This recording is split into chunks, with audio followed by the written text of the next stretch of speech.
That Christmas morning, my own father looked me in the eye and told me to get out. He said paying bills didn't buy me a place in this family. My mom, instead of defending me, hissed that I needed to stop envying my sister. And just hours later, they reported me to the police.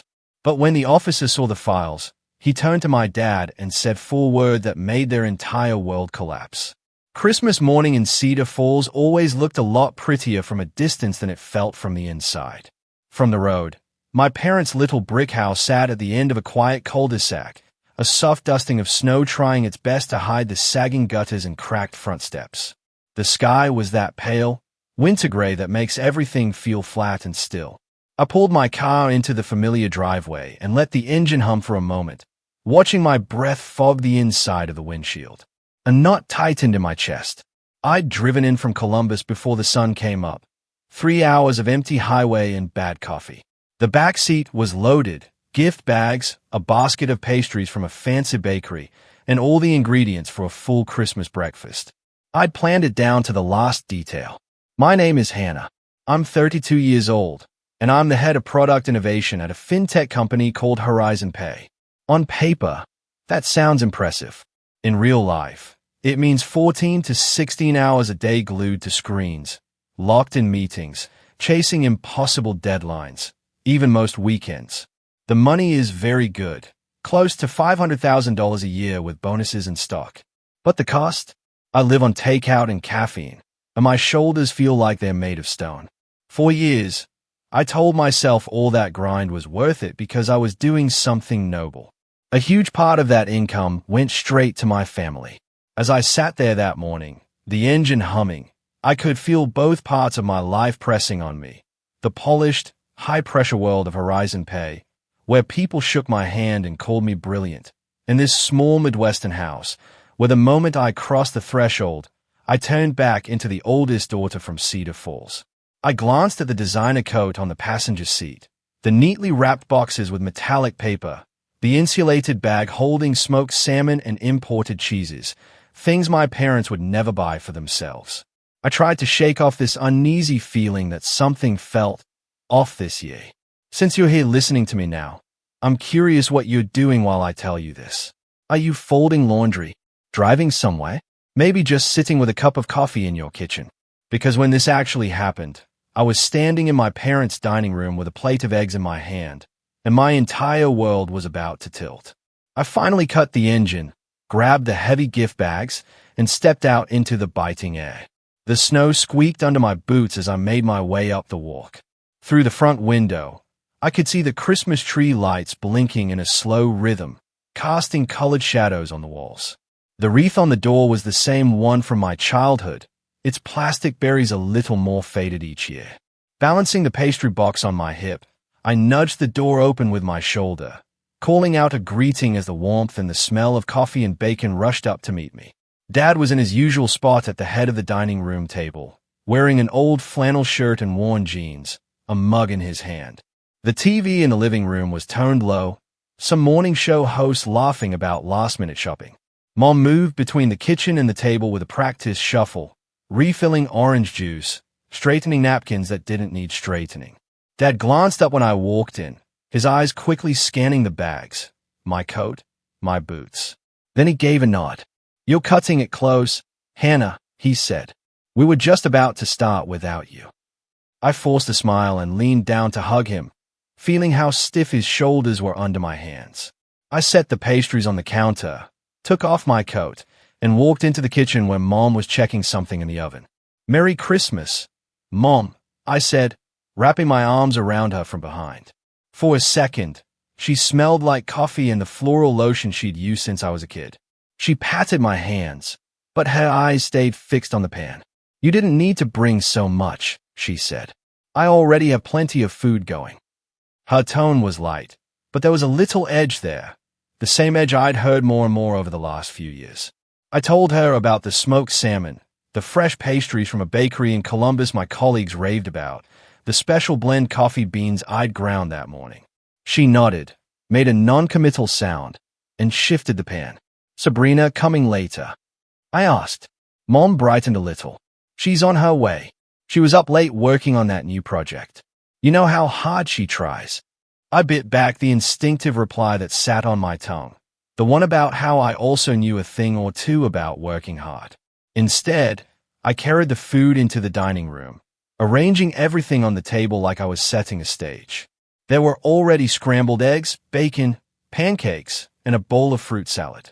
I added my things to the spread, the nice things, the extras that made it feel like a hotel brunch instead of a simple family breakfast. Dad watched me as I worked, his eyes following every dish. "So," he said slowly, "you coming alone this year again? No special someone we should know about?" I pulled out my chair and sat down. "Work has been insane, Dad," I said. "Dating hasn't exactly been a priority." He snorted into his coffee. "Always work with you." Other relatives hadn't arrived yet. They were supposed to come by later for a bigger lunch. For now, it was just the three of us, the core of our little storm. I poured myself some coffee, took a breath, and told myself to keep things peaceful for a few hours. It was Christmas morning. I could survive one breakfast. We passed plates and bowls around. Forks scraped. The clock ticked on the wall. The television in the next room murmured about a snowstorm in another state. There were small bits of conversation about the weather, about traffic on the highway, about some neighbor who had moved away. For a few minutes, it almost felt normal. Then Dad set his fork down and leaned back in his chair in that way he had when he was about to steer the conversation exactly where he wanted it. "So," he began, "your mom was telling me you got some big bonus this year." My stomach tightened. "Yeah, the company did well," I said carefully. "It was a good year." He nodded, like this confirmed something for him. "That's what I thought. And yet, when your sister called you about that app idea, you told her no." There it was. The knot in my chest pulled tighter. "Dad," I said, "I told her I couldn't just hand over $20,000 for an idea that isn't fully formed. She doesn't have a plan. There's no developer, no market research." He waved a hand like he was swatting away a fly. "You're the expert, right? You can help her. You sit in those fancy offices making decisions for big companies all day. You can't spare $20,000 for your own sister." Mom chimed in quietly, not looking at me. "She's trying so hard, Hannah. She just needs someone to believe in her the way your company believes in you." I put my fork down and laced my fingers together in my lap so they wouldn't shake. "I send thousands every month," I said, keeping my voice even. "I cover the mortgage. I pay the insurance. I've paid for repairs and medical bills and new appliances. I'm not withholding help. I'm saying that writing a check for a vague idea is not helping." Dad narrowed his eyes. He had that look I knew from childhood, the one he used when he felt challenged. "So, you think the money you send means you get to decide everything now? Paying bills doesn't make you the boss of this family." I felt the words hit a sore spot, like he had pressed a bruise I'd been ignoring. "I'm not trying to be the boss," I said. "I'm trying to be responsible."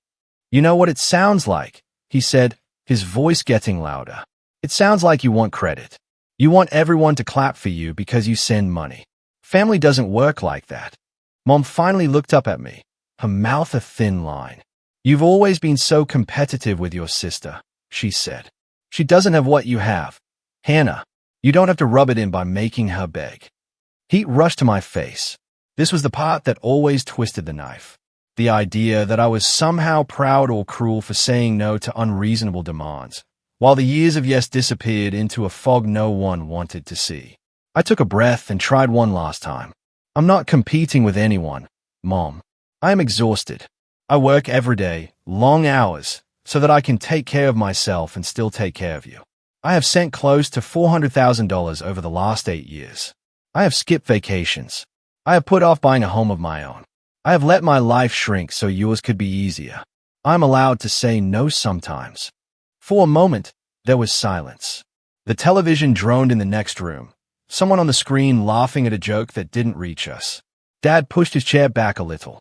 He looked at me with an expression I couldn't quite read, a mix of anger and something like wounded pride. Then he stood up. He planted his hands on the table and leaned over his plate. His voice dropped, but somehow it carried more than when he had been raising it. "Get out," he said. "Paying bills does not buy you a place in this family." The words hung in the air between us. Mom sucked in a breath. My coffee suddenly tasted like ash. My first instinct was disbelief. I stared at him, waiting for the punchline that wouldn't come, some sign that he was just blowing off steam. But he just stood there, jaw tight, eyes hard, as if he had finally said something he'd been holding back for a long time. Mom didn't come to my defense. She shook her head and muttered that I needed to stop envying my sister, that money had gone to my head, that I had forgotten what really mattered.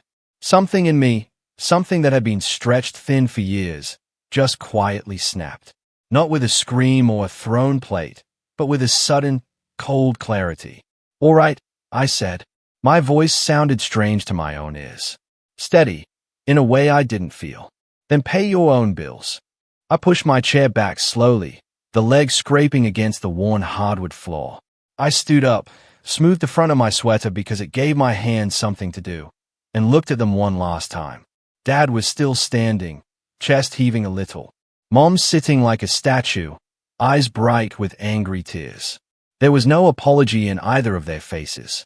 No hesitation, no flicker of the love I'd been chasing with every transfer and every overtime shift. I turned and walked to the front door. The hallway smelled like pine from the Christmas tree and the faint scent of dust that had always lived in the walls. My boots were by the mat.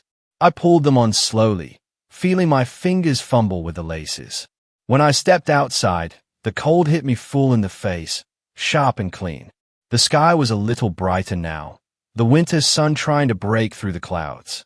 Behind me, I could hear muffled voices, but I couldn't make out the words, and I didn't want to. I walked down the cracked steps, across the patchy front yard, and back to my car. My breath moved in and out in short bursts, each one a mix of hurt and something else I couldn't quite name yet. Maybe relief, maybe grief, maybe both. Inside the car, I closed the door and let the silence wrap around me. My phone sat in the cup holder, screen lighting up with a text from Sabrina that I didn't open. I picked it up, went to my contacts, and one by one, I blocked the numbers for Dad, for Mom, and for my sister. My thumb hovered for a moment before I hit confirm on the last one.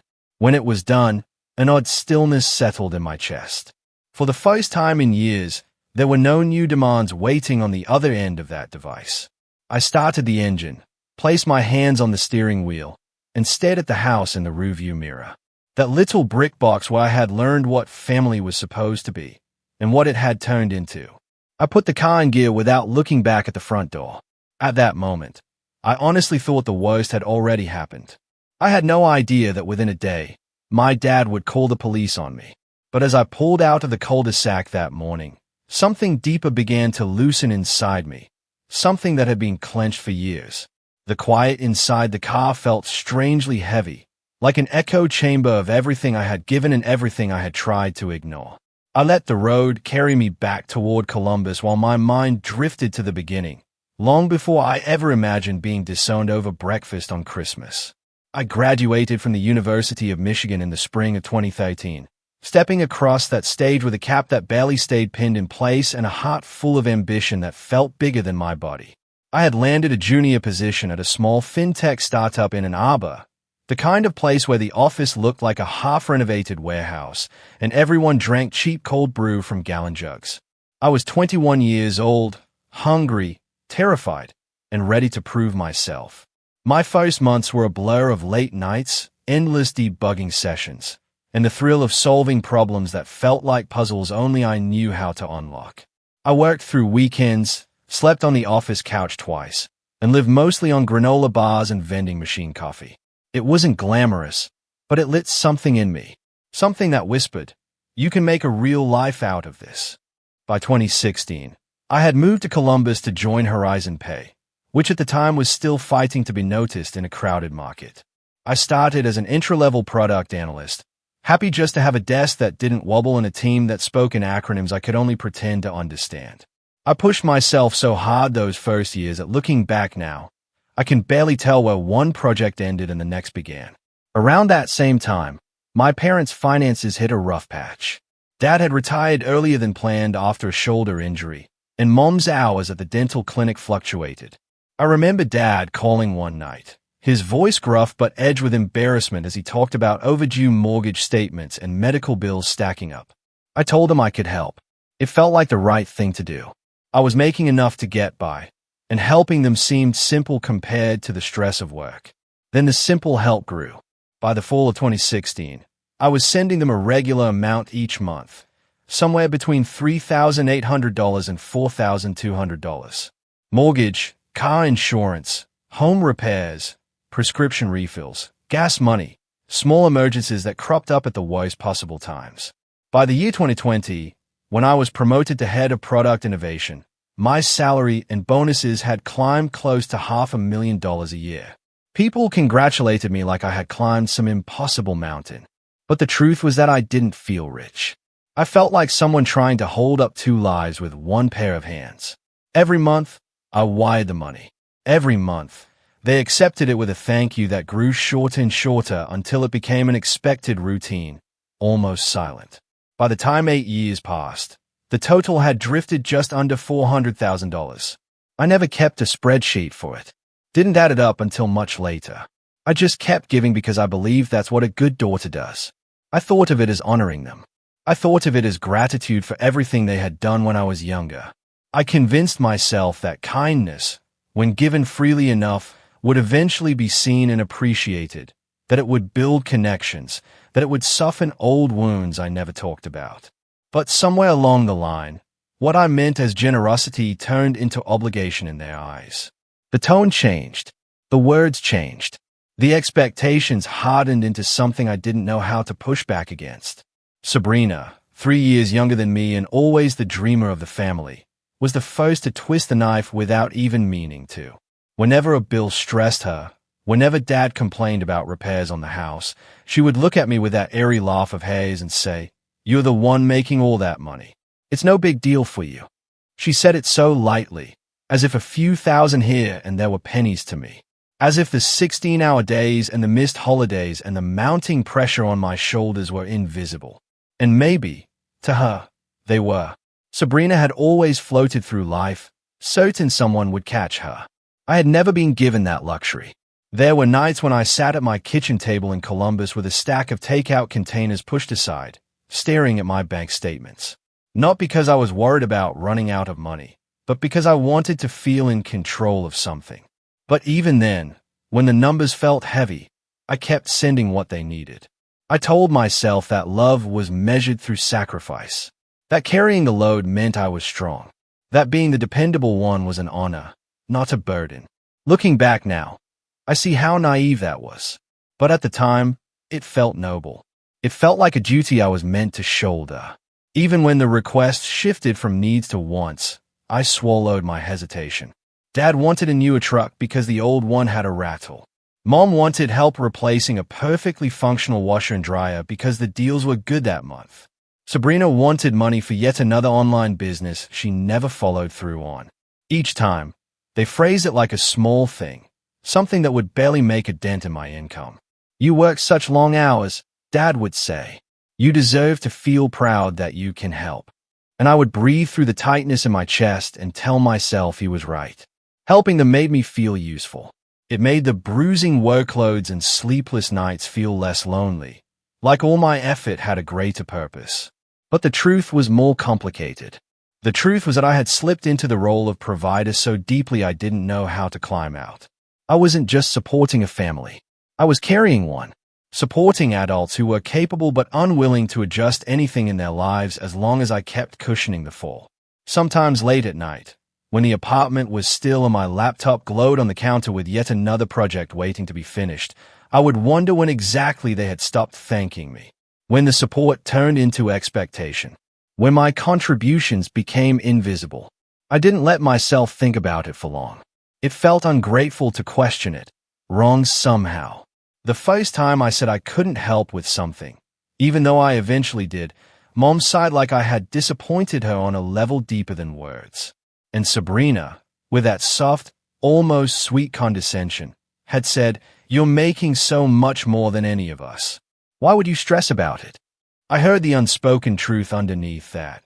My earnings were not mine, that what I worked for belonged to them first, that my life, as demanding as it was, existed to make theirs comfortable.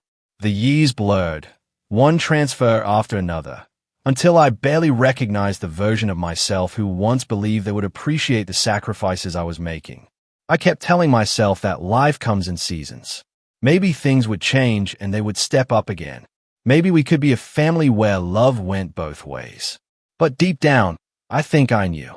I think I knew that I was the one holding everything together, and that if I ever stopped, even for a moment, everything would crack.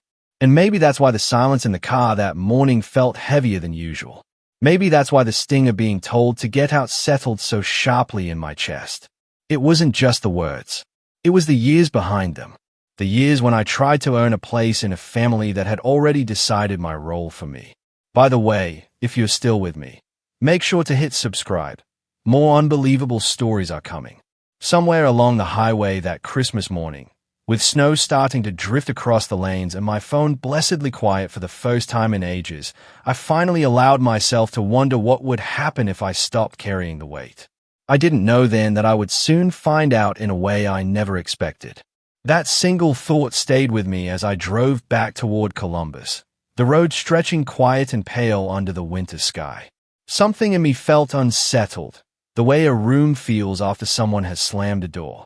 It took me back to another uneasiness, one that had begun years earlier, long before Christmas morning exploded the way it did.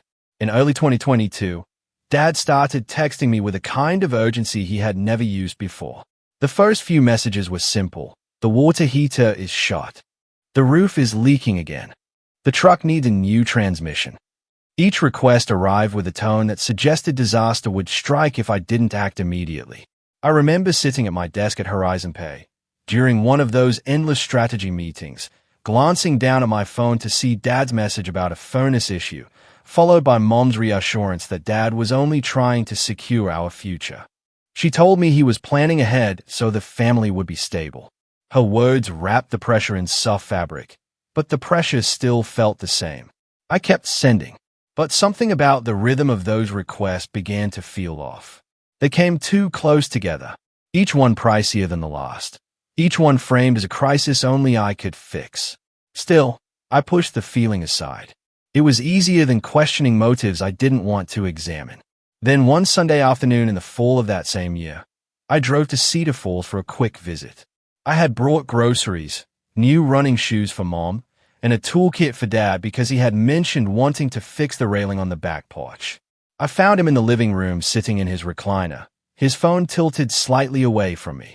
He was never private with his phone, so the angle caught my attention, but I tried not to read too much into it. I set the groceries on the counter, walked back into the room, and asked how the porch was coming along. As he shifted in the chair, the phone slipped for just a second, turning its screen toward me. I caught a glimpse of an email at the top of his inbox. It had bold letters that read something like, "Investment contribution confirmed," and a string of numbers beneath it. It blinked into my sight for barely a heartbeat before he snatched the phone closer to his chest, like a teenager caught hiding something. "This is not your business," he snapped without looking at me. His voice had a defensive edge I'd rarely heard from him. I stepped back a little, hands raised, more confused than angry. I said that I wasn't trying to pry, that the email just flashed in front of me. He muttered something under his breath and stood up, leaving the room entirely. Mom brushed past me a minute later with folded laundry in her arms, saying softly that he was working on something big and I should trust him. She said he was preparing for the future of the family and that it was good for all of us. The uneasiness in my stomach twisted a little. I asked her what he was investing in. She gave me a gentle smile and said that Dad knew what he was doing, that I should have more faith and stop worrying. I almost laughed at the irony of being told to stop worrying when I was the one funding most of their stability, but I swallowed it and helped her fold towels instead. Later that evening, Sabrina stopped by wearing a bright red sweater and talking a mile a minute about some new opportunity she had heard Dad mention. She said Dad was finally stepping into his genius, that people never get ahead by playing things safe. She called it a once-in-a-lifetime window and said it was inspiring to see him take risks. Then she looked directly at me and told me that maybe if I loosened up and supported Dad the way a good daughter should, instead of acting like a walking calculator, I might understand the excitement. I stared at her, feeling a slow burn gather behind my ribs. I asked her what she knew about the investment. She shrugged and said Dad told her the returns were enormous if he could just get enough initial contribution from a small circle of people. She said he had the kind of mind for this that I never appreciated because I was too rigid, a rigid walking calculator, not supportive enough. I drove back to Columbus that night, replaying her words over and over. Something in her tone had felt almost rehearsed, like she was repeating lines someone had convinced her were true. It disturbed me more than I wanted to admit. Over the next several months, the request from Dad continued. He needed another $3,000 for unexpected repairs, then another $5,000 for medical expenses, even though Mom's insurance had just been renewed. Then a transfer for what he called a time-sensitive situation. Whenever I asked questions, he grew short with me. When I slowed down even a little, Mom called to soothe me and said he was simply stressed from trying to build something that would support us all. By then, I had learned enough through my work in fintech to recognize patterns, money that vanishes without receipts or explanations, sudden urgency, dependency avoidance, unquestioned. But it's different when the warning signs are attached to the people who raised you. It feels wrong to label them the way you would analyze a stranger's behavior. It feels disloyal. So I avoided the truth for longer than I should have. The turning point came that winter, a few weeks before Christmas. I was sitting at my kitchen island in Columbus, eating a late dinner of cold noodles after a 14-hour day, when Dad texted me after 11 at night. He said he needed $6,000 for a pressing issue. He didn't explain what the issue was. He just said he needed it within 24 hours. Then a minute later, Mom wrote that he was doing all of this for the future, and I should be proud. Proud. The word stuck to me like a bay. I sent the transfer because I was too tired to fight.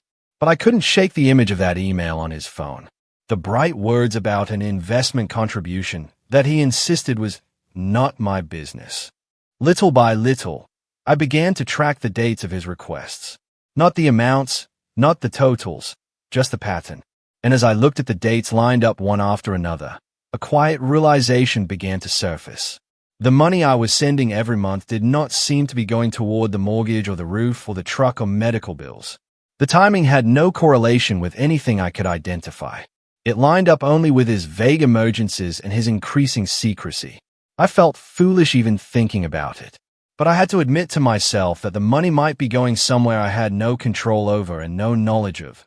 Somewhere risky, somewhere dangerous.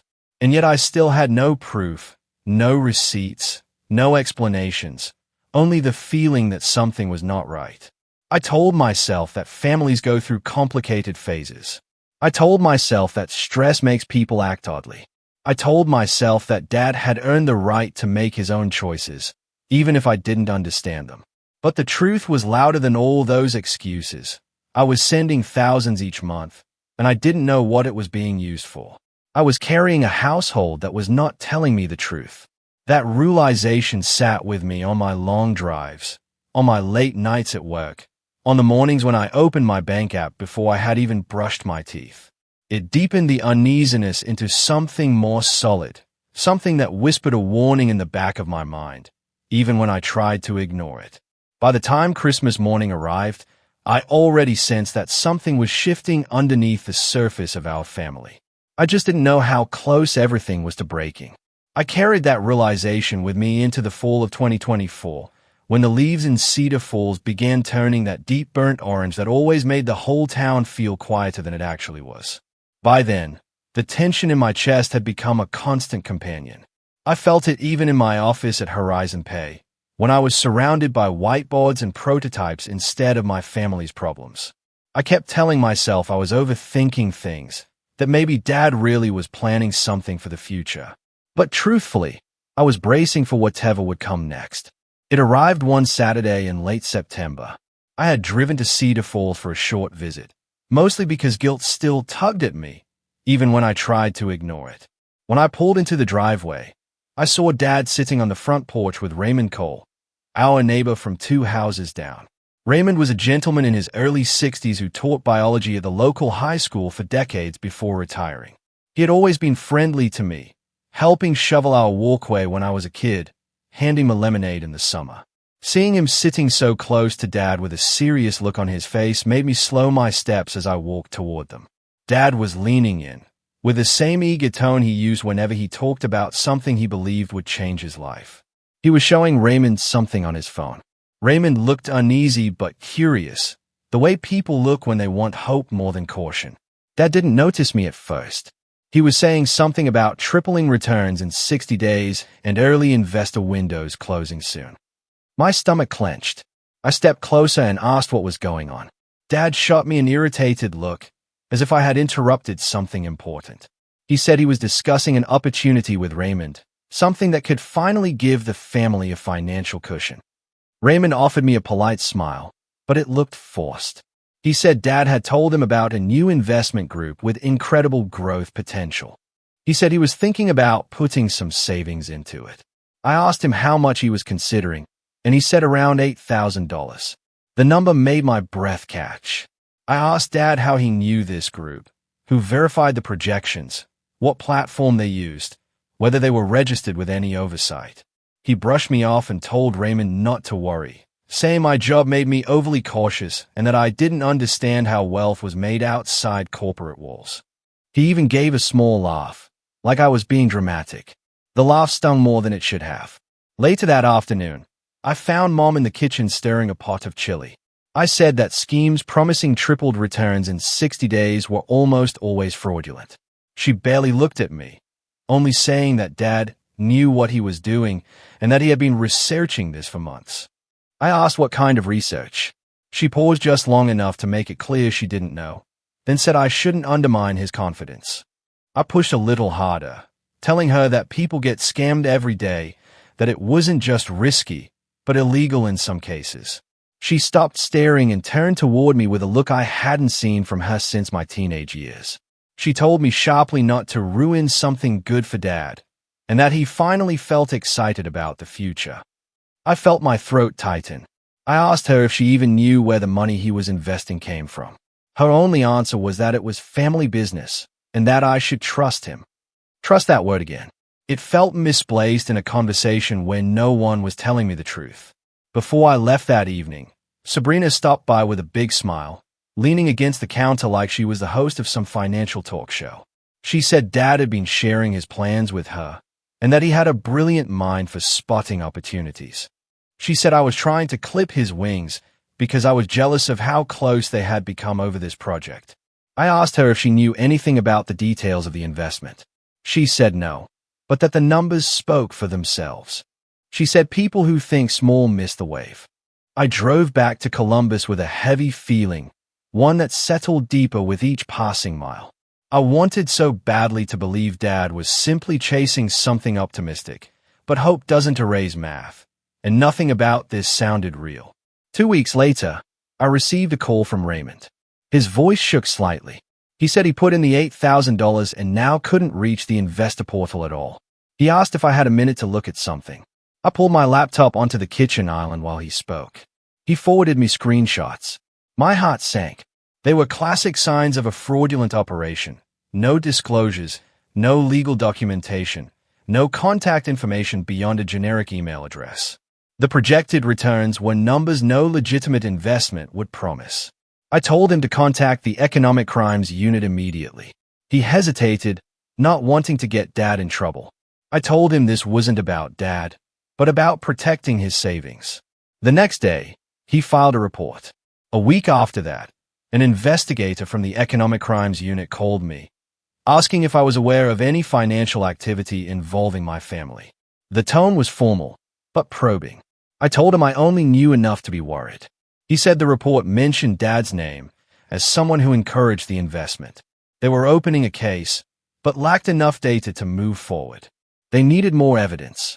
He asked if I would notify them if I found anything unusual. I said yes, even though the agreement left me feeling uneasy. I hung up and sat in silence at my kitchen table. It was the first moment I allowed myself to admit what I had been avoiding. The money I had been sending for 8 years was not going where I thought it was. And Dad was not just investing, he was recruiting. I drove to Cedar Falls the following weekend, hoping to talk to Mom calmly, hoping she would see what was happening. I sat across from her in the living room, telling her everything I learned from Raymond, telling her that the police were now involved.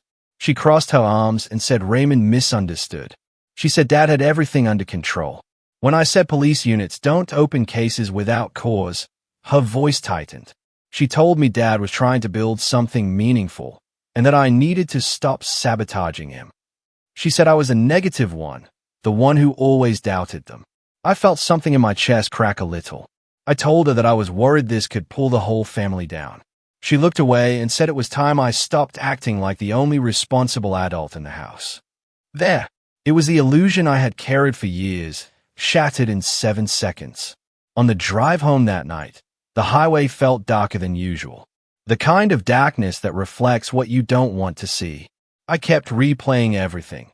The secrecy, the evasions, the way Mom and Sabrina defended him without understanding a single detail.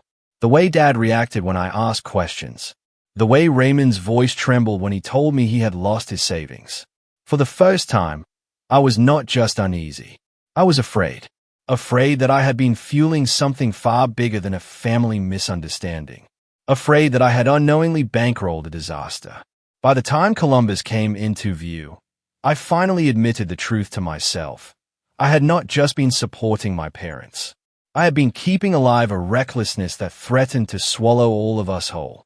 And now, with an investigation stirring, and neighbors losing money, and Dad pulling more people in, I could feel it gathering speed. The fear settled deeper inside me as I parked in my apartment that night.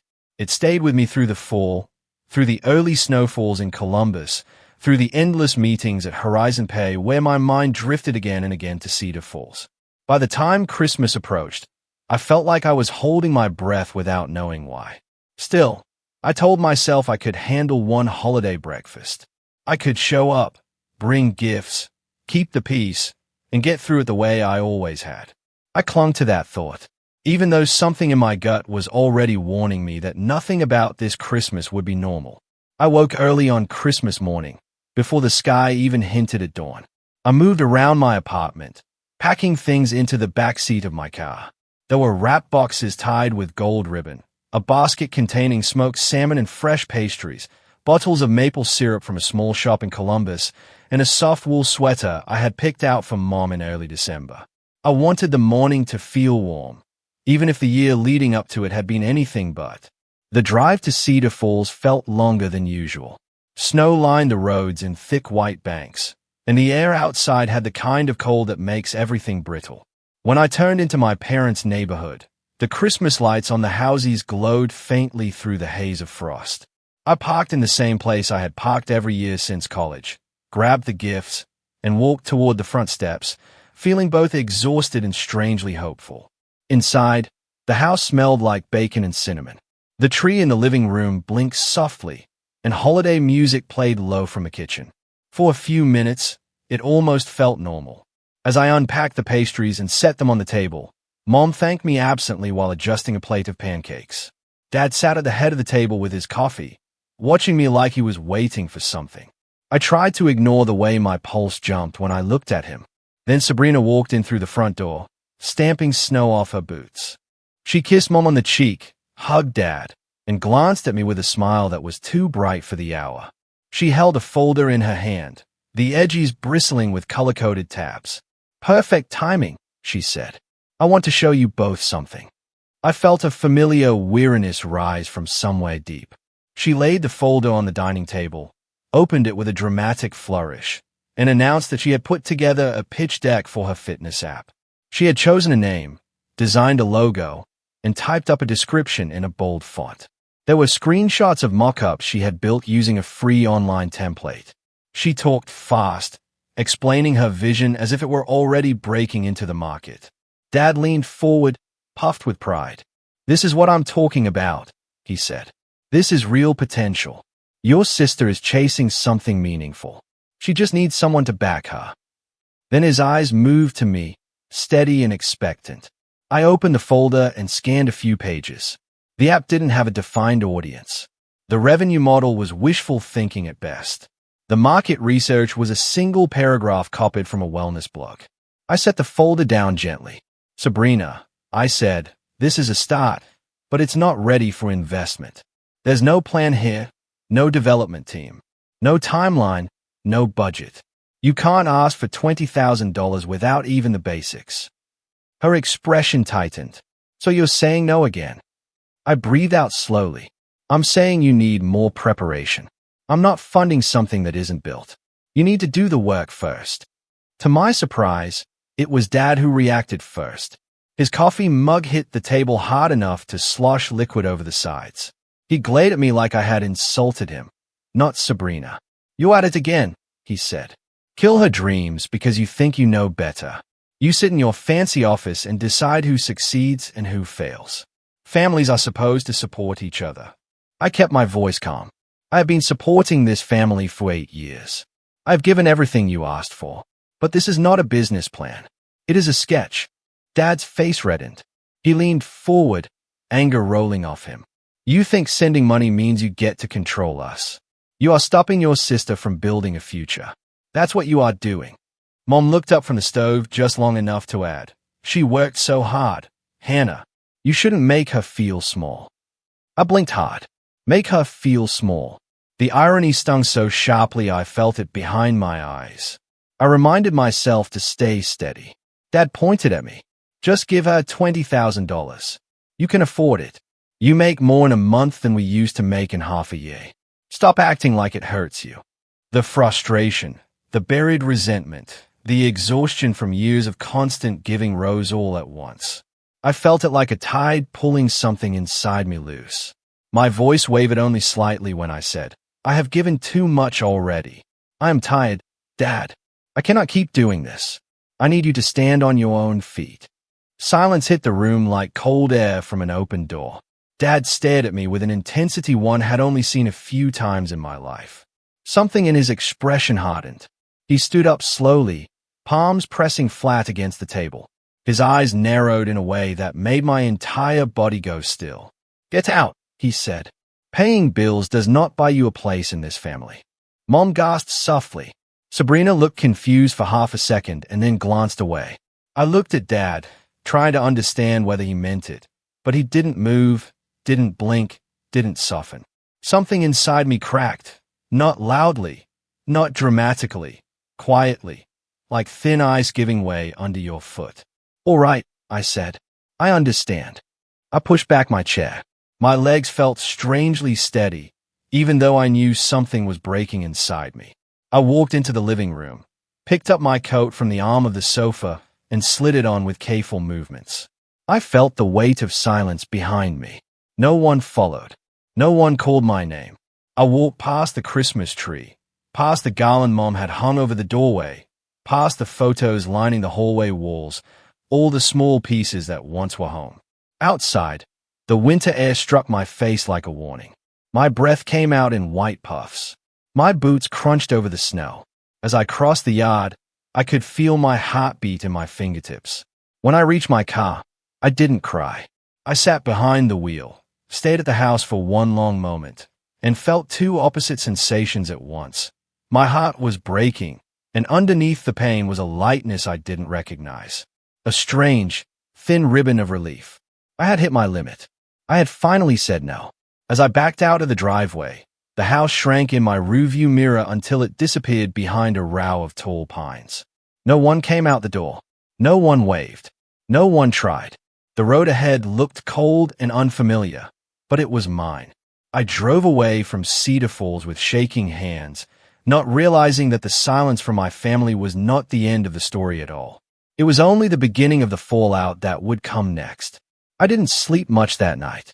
After I got back to Columbus, I showered, made tea I didn't drink, and sat on my couch with a blanket around my shoulders while the city outside went quiet. Every time I closed my eyes, I saw Dad at the table, his hands flat on the wood, his voice telling me to get out. Somewhere around 3 o'clock in the morning, I must have drifted off because the next thing I remember is waking to the sound of my phone buzzing on the coffee table. The light coming through the blinds was thin and gray. I blinked, reached for the phone, and saw an unfamiliar number. For a second, I almost let it go to voicemail. Something in my chest said, "Answer it." So I did. A calm male voice introduced himself as Officer Grant Holloway with the Economic Crimes Unit out of Indiana. He said he was calling to verify a report that had been filed related to family financial support and possible neglect of elderly parents. At first, the words didn't land. They just floated there like he was speaking a language I hadn't learned. Then my brain caught up. I sat up straighter, my heart pounding. I asked him slowly who had filed the report. There was a brief pause. Then he said that my father, Robert Mercer, had contacted local law enforcement, who then passed information along regarding potential financial exploitation. For a moment, I genuinely thought he had misspoken. I let out a shaky laugh that sounded wrong in my own ears and told him there had to be some mistake. He said he understood this might be upsetting and that he wasn't accusing me of anything, only following protocol. He needed to hear my side and see any relevant information. He asked if I could come in that afternoon since I was listed as living in Columbus and it would be easier to coordinate with my schedule. I agreed because what else could I do? When I hung up, the room felt tilted. I sat there staring at the blank television screen, my phone still in my hand, the word exploitation echoing in my head. Dad had not only told me to leave, he had turned me into a suspect in a story he was telling the authorities. He had taken everything I had done for them and twisted it into something ugly. It took a few minutes before my brain fully kicked into gear. When it did, it went straight into work mode. I stood up, put the phone down, and went to my home office. I opened my laptop, logging into my bank accounts, my email, my cloud storage. If they wanted records, I would give them records. For the next couple of hours, I pulled statements, month after month of transfers from me to my parents, mortgage payments I had set up from my accounts directly to their lender, transactions for utilities, insurance premiums, car notes, individual transfers labeled as help or health or emergency. I saved them into a folder, then into a second backup, printing some out because paper in a file sometimes speaks louder than a screen. I scrolled back through 8 years of message threads where Dad had asked for money, notes from Mom telling me he was under stress, little thank yous that grew sparse as time went on. I flagged the ones that showed amounts and reasons. There were so many. Looking at them all together like that made my throat tighten. I also pulled out the messages where I had tried to warn them about the investment. I had a feeling those would come up another way. By early afternoon, I was sitting in a small, windowless interview room at a downtown station, a manila folder on the table in front of me. The walls were painted a tired beige, and the air smelled faintly of coffee and paper. Officer Holloway walked in with a tablet and a legal pad. He was in his mid-40s, his dark hair going silver near his temples. His manner was steady in a way that made me feel both nervous and a little safer. He introduced himself again, thanked me for coming in, and reminded me that I was not under arrest, that this was an information-gathering conversation. Those words eased me only slightly. He started with simple questions. My full name, age, job title, where I lived, how often I saw my parents. Then he asked when I had begun helping them financially. I told him about the call from Dad back in 2016 when the mortgage had fallen behind and the medical bills were piling up. I said I had started with a few months of help and that it grew from there into something regular. He asked me to describe regular. I told him that for years I had sent between $3,800 and $4,200 each month, sometimes more when unexpected things came up. His eyebrows rose a little at the numbers. He asked if I had documentation. I slid the folder toward him. Inside were printed summaries and a drive with digital copies. He took his time flipping through the pages, his eyes moving line by line. He asked if there had been any formal agreement. I said no. There was no contract, no promise of repayment. It was family help. I said that phrase quietly, hearing how thin it sounded in that small room. He nodded, made a note on his pad, then asked about my work. I told him I was the head of product innovation at Horizon Pay, and that my income was high on paper.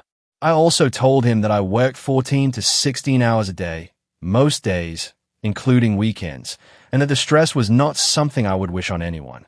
I wanted him to understand that the money my parents saw as easy did not fall out of the sky. Then he asked the question that lodged itself in my bones. Did I feel I had ever withheld resources they needed for basic care? The air in the room felt very still. I took a moment before answering because I wanted my voice to hold. I told him that I had never refused to help with things like utilities, medical costs, or the mortgage. That when I said no, it was about extra things, business schemes, new cars when the old ones were still functional, projects my sister dreamed up that had no structure. I heard myself say, I have worked myself raw for 8 years to keep them comfortable.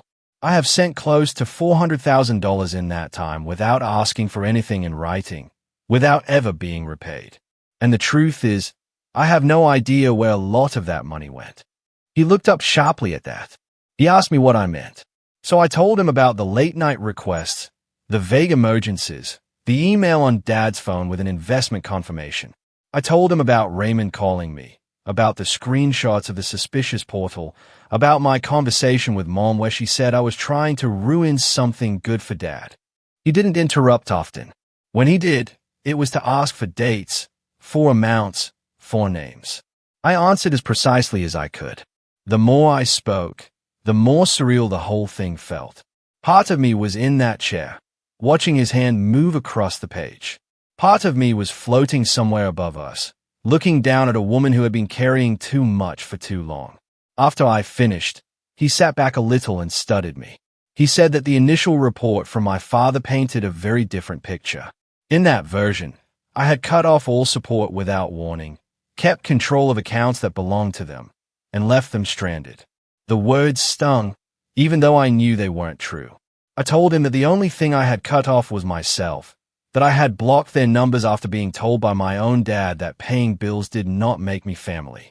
I said I had not touched any accounts in their names. I had simply stepped out of the role I had been forced into. He nodded slowly. Something in his expression shifted, a small tightening around his eyes. He said I had provided a lot of information that did not match the narrative he had been given. He told me there had already been a complaint from another party, Raymond Cole, regarding a suspected fraudulent investment connected loosely to my father. And now, with my records, there were new patterns to examine. For a moment, neither of us spoke. The hum of the air vent sounded strangely loud. He tapped his pen once on the pad, then set it down.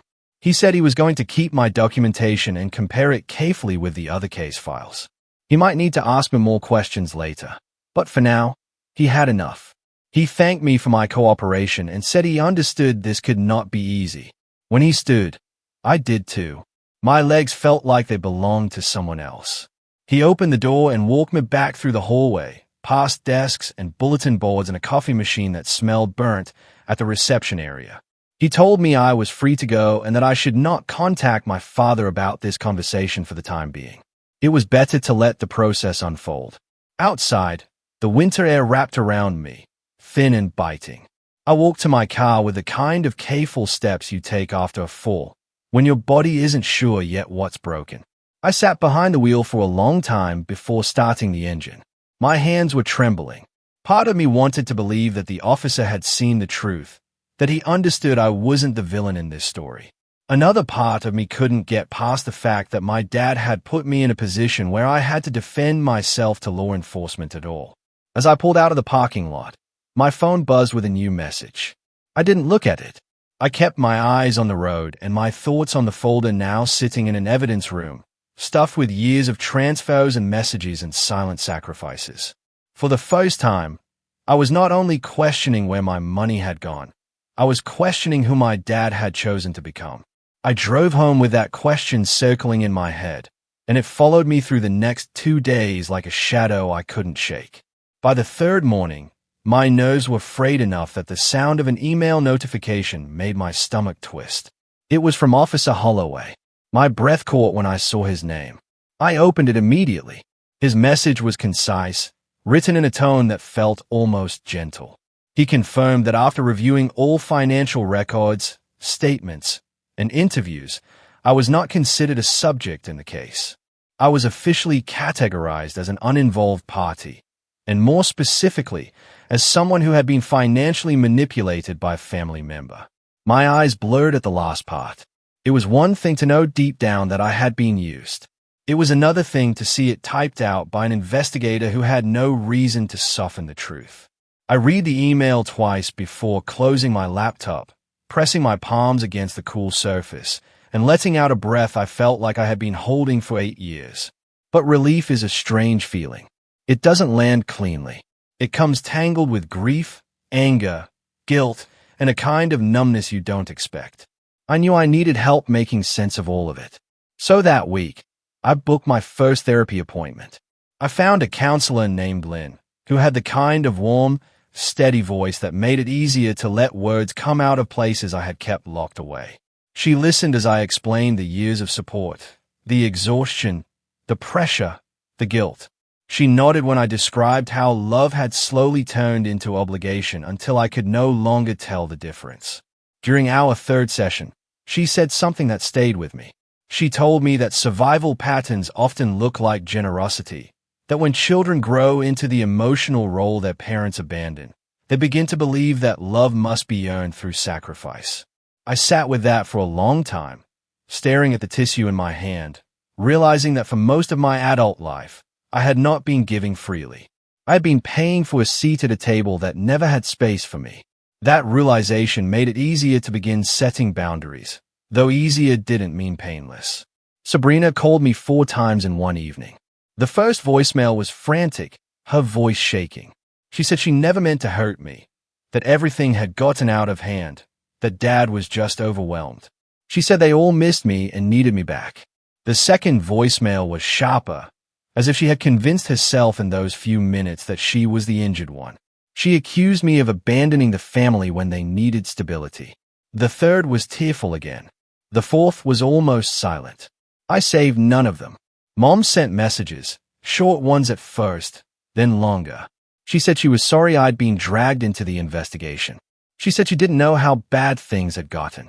She said she needed her daughter back. For a moment, I almost replied, the old instinct to fix things tugging at my hand. But then I remembered Lynn's words, remembered the 8 years of running myself ragged to keep a sinking ship afloat. And I put my phone face down on the table. Some guilt remained. I could feel it tightening my chest occasionally, like a reflex I had not yet unlearned. But for the first time, I saw it clearly for what it was, a chain. And if a chain can be recognized, it can be cut. Around the same time I began therapy, I forced myself to re-enter the world outside of work. One night I attended a fintech networking mixer in Chicago, something I normally skip because it felt more like a chore than a break. This time, I told myself I needed it, not for my career, but for my humanity. The room buzzed with conversations and clinking glasses.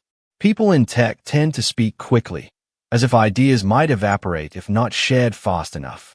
I drifted through small groups, half listening to discussions about emerging payment structures and regulatory updates, until someone approached me with a quiet smile. He introduced himself as Michael Tate. He said he had heard me speak at a conference last year and had been hoping for a chance to meet me. His voice was calm, steady, not rushed. His presence felt like stepping out of a crowded hallway into open air. We talked about work, but also about stress, burnout, long hours, and how strange it is to feel successful on paper while being exhausted to the bone. There was no pressure in the conversation, no angle, no expectation, just a kind of kindness I had not realized I had been starved for. At one point, he said he admired how driven I was, but he hoped I was taking time for myself, too. The words were simple, but something in me loosened at hearing them. It had been so long since anyone cared about my well-being, rather than my availability. When the event ended, he asked if he could walk me out. We stepped into the cold Chicago night, our breaths visible in the air, and he held the door without making it feel like a statement.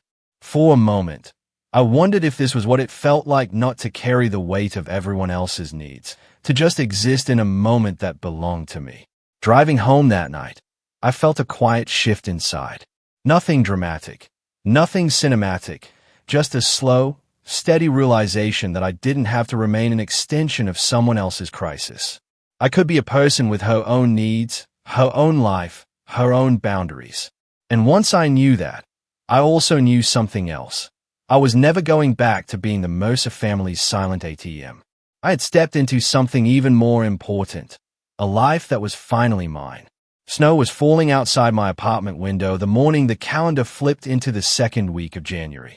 Soft, steady flakes drifted past the glass, melting along the sill before they could pile up. Columbus looked muted and peaceful under that light.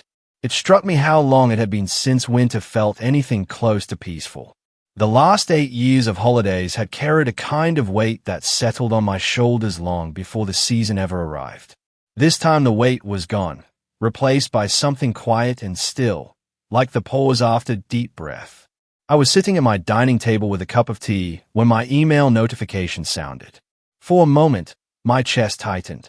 Even after Holloway's last update clearing me, some part of me still braced whenever his name appeared. I opened the message anyway. His tone was as steady as always. He explained that the investigation was now expanding into the recruitment aspect of the scam, that additional complaints had come forward, and that Dad might be held responsible for soliciting participants, even if he had initially believed the investment was legitimate. The wording was careful, but the meaning was clear. Things were not resolving quietly for him. I read the email twice, letting the realities sink in. There was no relief in knowing my dad might face consequences. Not in the sense people often expect. What I felt instead was clarity.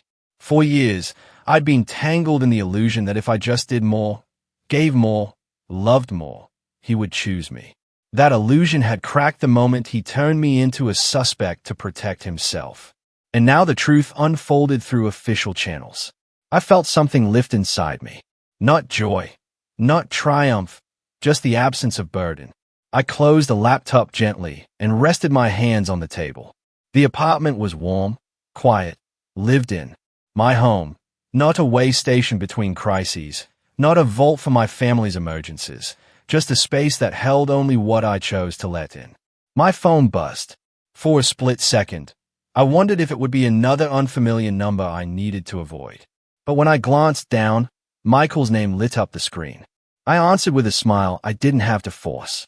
His voice was warm, that easy calm he carried so naturally.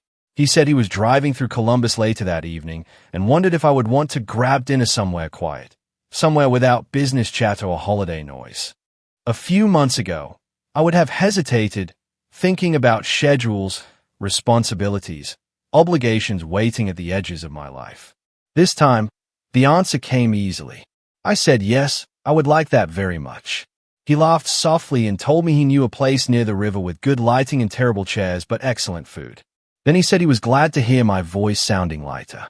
When the call ended, I kept holding the phone for a moment, as if the warmth of his voice lingered in the device itself. I set the phone down and noticed the blocked list icon glowing faintly at the bottom corner of the screen. I tapped it out of instinct. The names were still there. Mom, Dad, Sabrina. A row of numbers that once rang so urgently I would drop whatever I was doing to answer.